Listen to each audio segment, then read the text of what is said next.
Chainlink update starting on the short time frame 4 hour. We're going to look to see what we could possibly expect in the coming days based on the 4 hour chart. Then we're going to zoom out to the daily chart, check there for a little bit longer time frames, and finally we're going to zoom way out to the weekly and look at some macro thoughts and pictures. If you liked the video, give us a thumbs up. Follow us on Twitter, Telegram, and Patreon for more content. Let's get right to it. 4 hour chart. After our lows, a breach of this 600 EMA down here, and our now red line, which will be more evident on the weekly, right? We don't want to go back below there the rest of the cycle, or trouble could start. However, right, we're doing pretty good, right? High, higher low, new higher highs, higher lows, higher high, higher low again. Now here's our first warning that we've gotten out of Chainlink for a possible trend change, as we so far have a lower high.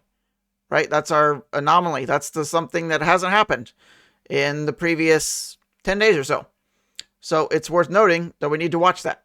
Okay, so if we roll over and continue down, if we want to watch for this zone to hold, you could see our rising 200, maybe by, Saturday, Sunday, we could be down there. If we do that, right, that needs to hold. Otherwise, our next zone, which these are the zones on the higher time frames, the weekly chart primarily. You can see our range highs here, right, before our final capitulation, hopefully, right? So that would need to hold this low zone around $20. And these are big ifs, right? That's assuming that we're changing trends here. So a good spot to know that our trend has shifted to the downside is step one, look for a lower high and a lower low. We have one, we don't have a lower low yet.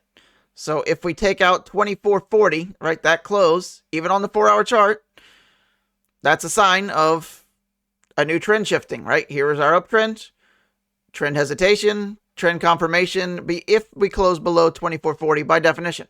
So watch for that this weekend. And if we do, right, you have these zones.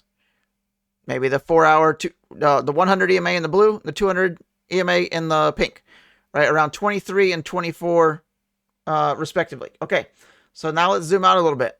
Look for a little bit higher time frame. We have no warning signs here. This looks great.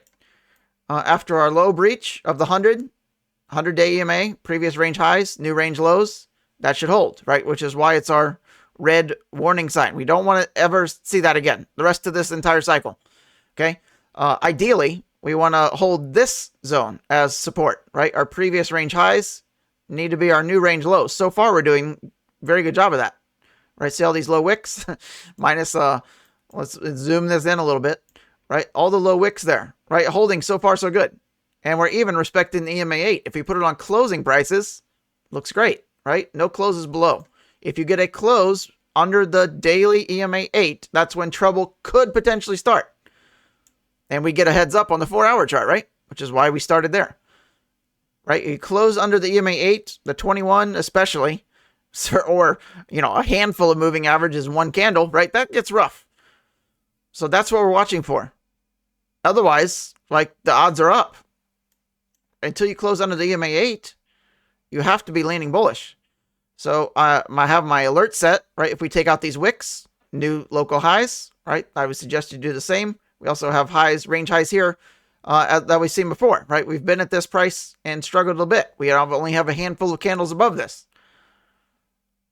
As long as we continue to hold the EMA 8 with closes, who cares what the price does intraday, right? Doesn't matter. If you close above the EMA 8, you're leaning to the bullish side. Target low, 24 to 23. We break that. Here's our next structure down, which is more evident on the weekly. Let's go there now. All right, we took out our 1 from our previous March highs to our August lows, so great sign. We're holding the 21 week, which is the most important level on a weekly chart. The yellow line, the 21-week EMA, is perfect support, and we're seeing the result of that. So in the macro on the macro scale, in the weekly, this looks picture perfect. And not only picture perfect, but just literally a flag formation here, and potentially breaking out, right now. So the short time frame, the 4 hour, the next day or two, might be a little bearish, but who cares? Your weekly EMA 8 is in the red way down here at $22.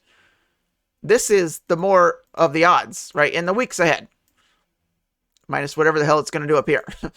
In the weeks ahead, right? The 1618 at 43 is our next target. There's nothing else, right? You could argue 31, but I would argue that it's already been hit, right? We got very close.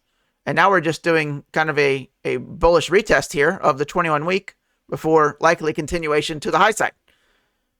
So if you're bearish and hesitant on Link, it's only because you're zoomed in too much. Zoom out and it looks great, right? Don't take my word for it. Just open your eyes and look, right? Looks pretty great there. Okay. 21 week, most important. If you close under that, trouble starts. And coincidentally, our red line that we just talked about on all time frames is right there as well. So watch the 21 week. You breach that, you're in a spell of trouble, right? No matter what you do, right? You're likely continuing down if you do that. And that's with any coin. It's not Chainlink specific. Watch that. All right. Questions, thoughts, comments, let me know below. Have a great weekend. Quote and car of the day if you want to hang around for that. I can't change the direction of the wind, but I can always adjust my sails to always reach my destination. Car of the day. McLaren W1. Replace the McLaren P1, the hypercar, the flagship of McLaren. This was just revealed not that long ago. Here's a side view. Let me get my picture out of here and see the real art. There we go. We got the rear. And finally, all three. The first one from, over 25, 30 years ago, really now. The McLaren P1 and the new W1. All right. Have a great weekend. I'll see you right back here next week. And we'll do more Chainlink updates. Now you know what to watch for this weekend if you're going to be glued to the charts. I'm going to go touch some grass now.